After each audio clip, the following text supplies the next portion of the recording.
मैंने पीएम मोदी को बोल रखा है कि मुझे कॉल ना करें। अच्छा, पहले धर्मेंद्र प्रधान का इस्तीफा दे, उसके बाद मुझे कॉल करें, उससे पहले मैं कॉल नहीं उठाता। मैं गाली नहीं दे सकता। एक दिन मोदी जी सामने से आ रहे थे और इसने उन्हें बोल दिया, डिप्रेशन। ये मेरी तरफ से चेतावनी अमेरिका इजराइल दोनों की वो हद में रहे। ये जो फूक रहे ना इस टाइम, उस्ताद चिल्ले मिलके पूरा ग्रुप बैठ के जो फूक रहा ना, बहुत ही बेहतरीन क्वालिटी का माल है। यहाँ इंसान जब पहुंच जाना इस हालत में, तो फूकना कम्युनिटी में इसे आखिरी स्टेज बताई गई। इसके बाद तो रिकवरी होना बहुत मुश्किल है।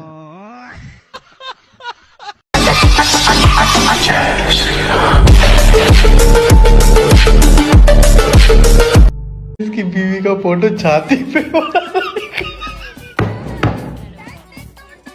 और उसको बोला भाई एक बार मिलवा।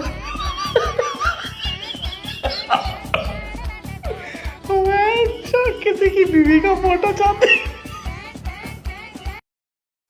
सो फाइनली सीजेपी की मम्मी आ चुकी है। मतलब ये लोग भी सोच रहा था कि ऐसे छुप छुप के पीछे से कंट्रोल कब तक करेंगे, एक ना एक दिन तो सामने आना ही है। तो मीटअप के बहाने जाएंगे और कंट्रोल अपने हाथ में ले लेंगे। तो अभी चमचे खुश होंगे, उन लोग के मम्मी आ चुकी है। तुम्हारे पास भी अगर कोई चमचा है तो उसको शेयर करो, उसकी मम्मी आ चुकी है। असली मजे तो यार कांग्रेस के सरकार में थे। हर किसी के पास BMW और मर्सिडीज हुआ करती थी, उसके बिना वो चलते ही नहीं थे। और रोडें तो इतनी मक्खन थी कि जब कोई बंदा दिल्ली से अगर लखनऊ जाना हो किसी को तो सिर्फ 1 घंटा लगता था। हर किसी के पास रोजगार था, हर इंसान लाखों करोड़ों रुपए कमा रहा था।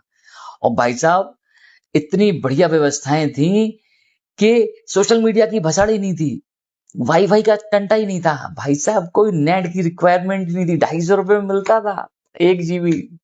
तो कम से कम टेंशन खत्म, उतना ही चलाओगे जितनी जरूरत है। उसके बाद आराम से दोस्तों के साथ बैठ के आप अपना समय व्यतीत कर सकते थे। जैसे आज के समय में जिसके घर देखो उसके घर में ही लाइट पहुंच गई, जिसके सामने AC लगवा ली, सारा लाइट का लफड़ा ही नहीं था। लिमिटेड घरों में लाइट पहुंचती थी। और लाइट भाई साहब जब चली जाती थी ना, अड़ोसी पड़ोसी के साथ बैठ के गप्पे मारने में जो मजा आता था ना, वो अलग ही लेवल पे। और एजुकेशन, ओफो भाई साहब, अमेरिका, जापान, चाइना, हर एक डेवलप कंट्री के लोग यहाँ पर भाई साहब एजुकेशन लेने आते थे। तो ये सब सुविधाएं थी कांग्रेस सरकार में। बीजेपी ने आके सब मट्टी पलीत कर दी, सारी व्यवस्थाएं खराब कर दी। हर इंसान को बिल्कुल आजादी थी यार, हर इंसान कितना खुश रहता था। और भाई साहब जब सिलेंडर लेने जाते थे ना, आए हाय भाई साहब मजा ही अलग था। आगे साले 50 लोग और खड़े हुए हैं, फिर पीछे नंबर का वेट कर रहे हैं, जब तक नंबर आया तब पता चला सिलेंडर खत्म। आए हाय, तो लाइफ में एडवेंचर था। मोदी जी ने आके एडवेंचर खत्म कर दिया। सही बात है यार, दिन तो क्या ही वो दिन थे यार। दिन तो भाई साहब कांग्रेस के शासन में दिन हुआ करते थे। अब तो बोरिंग भाई यार, सब चीजें मोबाइल पे मिल जाती हैं देखने को, सीखने को। बड़ा बुरा वक्त है भाइयों, बड़ा बुरा वक्त। मैं बीजेपी पे थूकती हूँ तो भाई अब कोई ना कोई अंधभक्त चाटने के लिए जरूर आने वाला है। तो साइड दे दीजिए कमेंट बॉक्स में आने के लिए।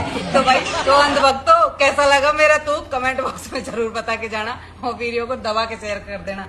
जय भीम, जय संविधान, जय भारत, अस्सलाम वालेकुम। साइड हो जाओ, साइड हो जाओ। जो हमारी प्यारी सी दीदी ने थूका है ना, उसको चाटने वाले कमेंट बॉक्स में आने वाले हैं, इसलिए जरा साइड हो जाओ, साइड। अरे हमारा भाई लोग, कमेंट बॉक्स में तुम्हारा थूक चाटेगा नहीं, वही थूक तुम्हारे गुड़ पे लगा के।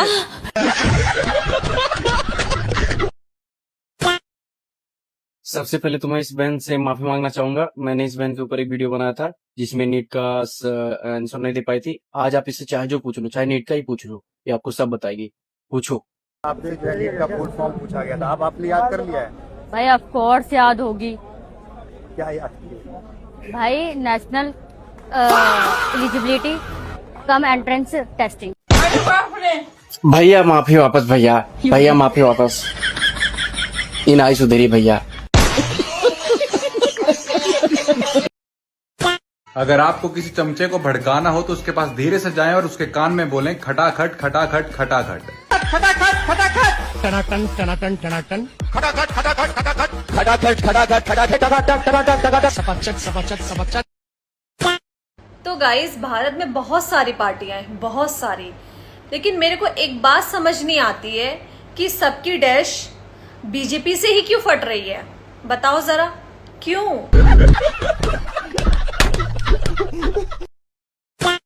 मोदी का विरोध सिर्फ दो ही लोग करते हैं, एक वो जिनकी आगे से कटी है या फिर वो मैंने पीएम मोदी को बोल रखा है कि मुझे कॉल ना करे, कि मैं रातों को सिर्फ अभिजीत दिपके का फोन उठाता हूँ।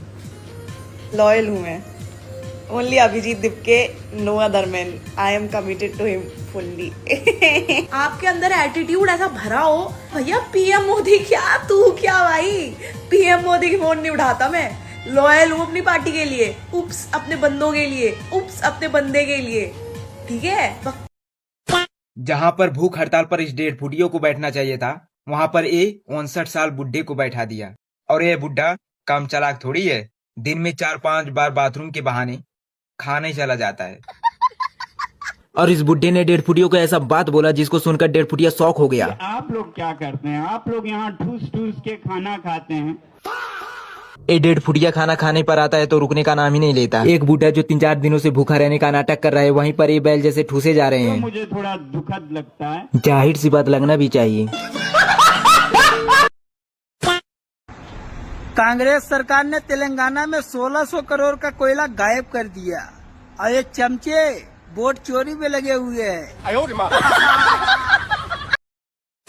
बेटे चमचो इधर आओ, कांग्रेस का 2014 से पहले का गृह मंत्री दिखाता हूँ मैं, देखो वीडियो में। जब मैं होम मिनिस्टर था तो लाल चौक में जाके वहाँ भाषण कर मेरी फटती थी वो किसको बताऊं। और लोगों में एक ऐसा होम मिनिस्टर है कि जो बिना डर के वो जाता है, लेकिन मेरी फटती थी वो किसको बताऊं।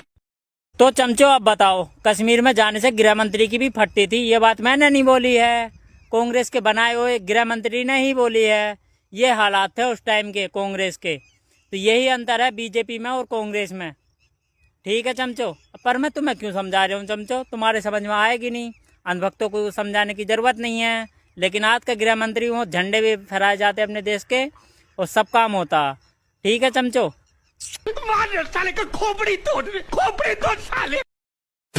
जो लोग मोदी को अनपढ़ बोलते हैं और राहुल गांधी के बारे में ये बोलते हैं कि भाई उसने तो लंदन ऑक्सफोर्ड यूनिवर्सिटी से पढ़ाई करी है, तो तुम लोगों से मुझे ये कहना है कि भाई राहुल गांधी के परिवार के पास इतना पैसा था कि राहुल गांधी को लंदन में पढ़ाना तो बहुत छोटी सी बात थी।